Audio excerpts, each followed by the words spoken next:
नमो नारायण। जय महाकाल, जय माँ बगलामुखी। सभी मेरे दर्शकों का बहुत बहुत स्वागत है। आशा करता हूँ आप सभी लोग स्वस्थ होंगे, आपकी आध्यात्मिक उन्नति आगे बढ़ रही होगी। और देखिए जी, आज का मेरा वीडियो का विषय है कि अगर आपके शरीर में कंपन होता है, चक्कर आते हैं, उबासी आती है, बेचैनी आती है, सिर दर्द होता है, हाथ पैरों में दर्द होता है, तीसरी आंख के बीच में दर्द होता है, आपके रोंगटे खड़े हो जाते हैं, तो ये सब क्या संकेत है? चलिए आज इस विषय पे थोड़ा सा खुल के बात करते हैं। कोई भी इंसान की बात कर रहा हूं, चाहे वो बूढ़ा हो, चाहे वो जवान हो, स्त्री हो, पुरुष हो, किसी भी वर्ग का हो, किसी भी वर्ण का हो, जब भी वो पूजा पाठ में बैठेगा और काफी समय के लिए बैठेगा, तो यहां पर उसके धैर्य की परीक्षा होती है। क्योंकि ऐसे में इंसान अपने मूलाधार चक्र पे फोकस करने की कोशिश कर रहा है। जितनी भी नेगेटिव पॉइंट्स की चीजें होती हैं वो सब मूलाधार पे टिकी रहती हैं। यहीं से पहले आपकी जिंदगी की शुरुआत होती है, यहीं से आप ऊपर को आगे बढ़ते हैं। और इसी के जनक हैं भगवान गणेश जी, जो विघ्नहर्ता है। यहीं से इंसान आगे नहीं बढ़ पाता, और जो इंसान यहां से आगे बढ़ जाता है वो सब कुछ पा लेता है। तो जब भी आप यहां पर फोकस करते हैं तो पूजा पाठ का पहला जो नियम है वो यही चक्र से होकर जाता है। तो ऐसे में जिस इंसान ने कभी भी अपने घर में अगरबत्ती नहीं जलाई है, कभी भी धूप बत्ती नहीं जलाई है, उसको सबसे ज्यादा प्रॉब्लम आने वाली है। लेकिन इसके अलावा भी कोई भी इंसान जो पूजा पाठ शुरू से करता आ रहा है लेकिन उसने समय नहीं दिया है ज्यादा, तो उसको भी दिक्कतें आने वाली हैं, उसको भी प्रॉब्लम्स आएंगी, इसमें कोई शक नहीं है। लेकिन दोनों के अलग अलग लक्षण, अलग अलग मायने होंगे। पहले वाले इंसान की अपेक्षा दूसरा वाला इंसान थोड़ा सा सरल फील करेगा। और इसके अलावा एक ऐसा इंसान जिसने कभी कोई काम नहीं किया है लेकिन उसने इस बार प्रण ले लिया है कि मुझे ये काम करना है। लेट्स से उसने एक एग्जाम्पल, एक शपथ ले लिया कि मैं 21 दिनों के लिए इतने 1000 मंत्रों का जाप करूंगा।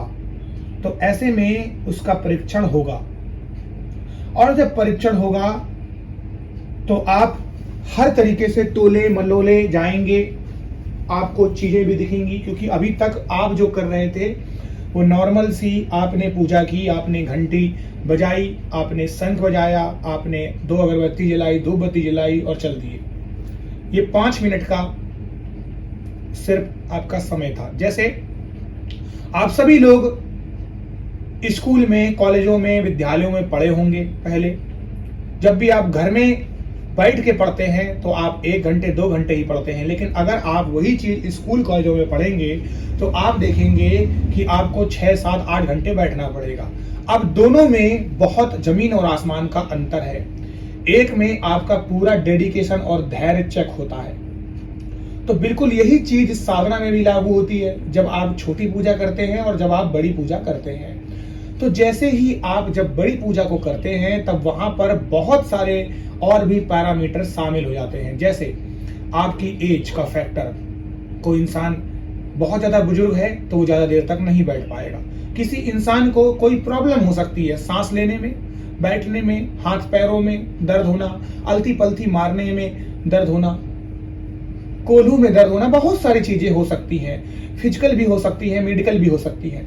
तो 2 पैरामीटर तो यही हो गए। तीसरी बात, हमारा जो गृहस्थ जीवन का इंसान होता है, जो संसारिक चीजों में उलझा हुआ है, उसके पास बहुत सारी चीजें हैं। मुझे दूध का बिल देना है, मुझे रेंट देना है, मुझे मेरे दोस्त बुला रहे हैं, मैं गरीबी में जी रहा हूं, मुझे ये भी चाहिए, मुझे बच्चे की फीस देनी है, मुझे कपड़े लाने हैं, बहुत सारे और भी चीजें होती हैं। तो ऐसा इंसान अपनी पूजा पाठ में कभी भी फोकस नहीं कर पाता है।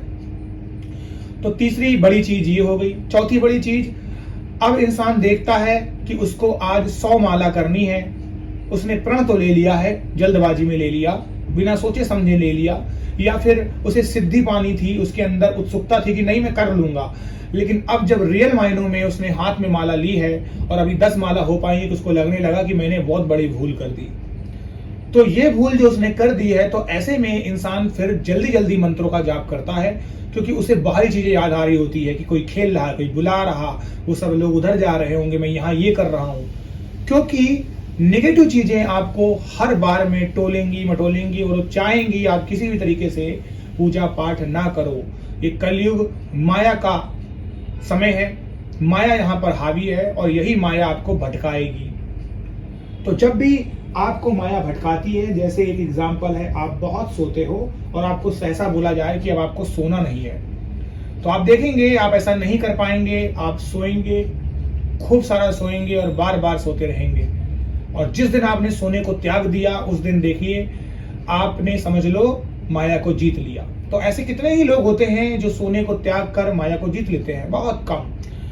तो वही जो कम लोग होते हैं उनको सबसे ज्यादा प्रॉब्लम्स होती है, और जो लोग माया में उलझे रहते हैं उनको भी प्रॉब्लम होती है, क्योंकि मैंने बताया है पैरामीटर सबके अलग अलग हैं। तो जब भी आप पूजा पाठ साधना में बहुत देर तक बैठते हैं, जाप करते हैं, तो आपका शरीर जवाब देने लगता है।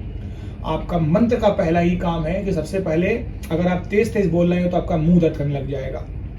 दूसरी बात है, आपके शरीर में गर्मी बढ़ेगी, हीट बढ़ेगी, आपका मुंह गर्म हो जाएगा, आपका शरीर का हिस्सा गर्म होगा, आपके रोंगटे खड़े हो जाएंगे, आपको झटके लगेंगे, सिहरन होगी। ये सब मंत्र जाप की शक्ति होती है। जब भी आप मंत्र का नाद करते हैं, हम ओम का भी उच्चारण करते हैं ना, तो वो बार बार टकरा के आपके शरीर के चक्र में ही टकराता है।